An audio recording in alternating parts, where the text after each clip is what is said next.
धन्यवाद साथीहरू। आजको यस विशेष भिडियोमा तपाईँहरूलाई स्वागत छ। आजको यस भिडियोमा म पिज्जा अकाउन्टिङ सफ्टवेयरमा रहेको एउटा फिचर रहेको छ, कस्ट सेन्टर भन्ने एउटा फिचर रहेको छ। त्यो कस्ट सेन्टर भनेको के हो भन्नु पर्दाखेरि कुनै पनि मार्केटिङको लागि, बजारको लागि र कुनै व्यापारमा हुने खर्चहरू, सानसानो खर्चहरूलाई राख्ने एउटा काम हुन्छ त्यसको। त्यो काम कस्ट सेन्टरले गर्छ। पिज्जा अकाउन्टिङ सफ्टवेयरमा हामीले कस्ट सेन्टरको कसरी युज गर्ने भन्ने कुराहरू रहेको छ र कस्ट सेन्टर हामी पिज्जा अकाउन्टिङ सफ्टवेयरमा युज गरेर पनि देखाउँछौँ मार्केटिङ एक्सपेन्सेसको लागि। मार्केटिङ एक्सपेन्सेसमा हुने विभिन्न खर्चहरू हुन्छन्।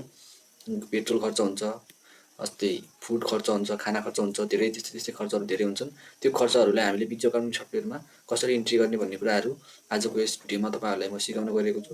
हामीले पिज्जा अकाउन्टिङ सफ्टवेयर खोल्नुपर्ने हुन्छ। म पिज्जा अकाउन्टिङ सफ्टवेयरलाई खोल्छु र यहाँदेखि हामीले पिज्जा अकाउन्टिङ सफ्टवेयर खोलिसकेपछि यहाँनिर हामीले त्यो फिचरलाई हामीले अन गर्नुपर्ने हुन्छ। हामी एडमिनिस्ट्रेसन अप्सनदेखि कन्फिगरेसन अप्सनमा गएर हामी यहाँनिर फिचर अप्सनमा गएर यहाँदेखि अकाउन्ट भन्ने एउटा अप्सन रहेको छ। त्यो अकाउन्ट भन्ने अप्सनमा हाम्रो कस्ट सेन्टर रहेको छ। हामीले यहाँनिर कुनै पनि लाई टिक्न लगाएर हामीले सिधै एस गर्छौँ। एस गरिसकेपछि यहाँनिर हामीले ब्याक जानुपर्ने हुन्छ। यहाँनिर मास्टर भन्ने एउटा फिचर छ। त्यो फिचरमा हामीले त्यो अप्सनमा हामीले कस्ट सेन्टर र कस्ट ग्रुप सेन्टर ग्रुप भन्ने चाहिँ दुईवटा हामीले देख्न सक्छौँ। हामीले यहाँनिर पहिला त हामीले कस्ट सेन्टरलाई हामीले एउटा ग्रुप बनाउनु पर्ने हुन्छ। हामीले मार्केटिङको लागि मार्केटिङ एक्सपेन्सेस EXP भनेर भनेको छु मैले।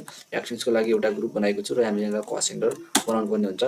मार्केटिङको लागि हामीले पेट्रोल एक्सपेन्सेस भनेको छ भनेर राख्छु, एक्सपेन्सेस भनेर राख्छु। यहाँनिर ग्रुपमा राख्छु मार्केटिङ एक्सपेन्सेसको लागि खर्च गरिएको छ भनेर राख्छु र अर्को राख्छु फुड एक्सपेन्सेस, अर्को राख्छु म फुड एक्सपेन्सेस, अर्को राख्छु होटेल एक्सपेन्सेस भनेर तिनवटा राख्छु म। यहाँदेखि तिनवटा भइसकेपछि अब हाम्रो यहाँनिर मास्टर अकाउन्टमा फेरि हामीले एउटा अकाउन्ट क्रिएट गर्नुपर्ने हुन्छ, एउटा पार्टी क्रिएट गर्नुपर्ने हुन्छ भनौँ, एउटा भाउचर क्रिएट गर्नुपर्ने हुन्छ। हामीले यहाँनिर एड गर्छौँ यहाँनिर मार्केटिङ एक्सपेन्सेस भनेर हामी एउटा यहाँनिर पार्टी खोल्छौँ। यहाँनिर एउटा पार्टी खोल्छौँ। यहाँनिर हामीले यसको ग्रुप भनेको एक्सपेन्सेस इन्डाइरेक्ट एडमिन भन्ने एउटा ग्रुप राख्नुपर्ने हुन्छ। हामीले यहाँनिर एड पर्मिसन भनेको छ, यहाँनिर कस्ट सेन्टरको नोटिफिकेसन आएको छ। यहाँनिर all cost amount to cost centre, यहाँनिर हामीले यसलाई ओके गर्नुपर्ने हुन्छ। यहाँनिर ओके गरिसकेपछि हामी यहाँनिर एप्रुभ गरेर सेभ गर्छौँ मास्टरलाई। अब हामीले पेमेन्ट गर्नुपर्ने हुन्छ। ट्रान्जेक्सन अप्सनदेखि हामीले पेमेन्ट गर्नुपर्ने हुन्छ र हामी यहाँनिर एड गर्छौँ है त। यहाँनिर हाम्रो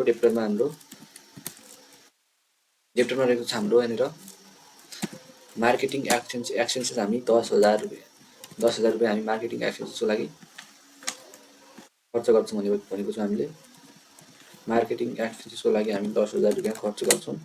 यहाँनिर हामीले क्रेडिटमा हामीले क्यास राख्नुपर्ने हुन्छ र यहाँनिर एउटा इन्टरफेस आउँछ। यहाँनिर हाम्रो 10,000 केमा खर्च गरियो भन्ने कुराहरू छ। यहाँनिर हामीले तपाईँहरू देख्न सक्नुहुन्छ कस्ट सेन्टर अमाउन्ट र DRCR के छ, सर्ट नेरेसन भनेर दिएको छ। 10,000 रुपियाँ हामीले फुडमा हामीले 2,000 रुपियाँ खर्च गर्छौँ है त। 2,000 रुपियाँ फुडमा। यहाँनिर अर्को छ होटेलको लागि हामीले 4,000 रुपियाँ खर्च गरेका छौँ, 4,000 रुपियाँ। र यहाँनिर हाम्रो पेट्रोल छ, हाम्रो 4,000 रुपियाँको पेट्रोल गरेर हाम्रो 10,000 रुपियाँ पुगेको छ है त। यहाँदेखि सेभ गरिसकेपछि अब हाम्रो यहाँनिर हामीले यहाँनिर लेजर हेर्न सक्छौँ। अल्ट एल गरेर हामीले लेजर हेर्छौँ। मार्केटिङ एक्सपेन्सेसको हामीले लेजर हेर्न सक्छौँ।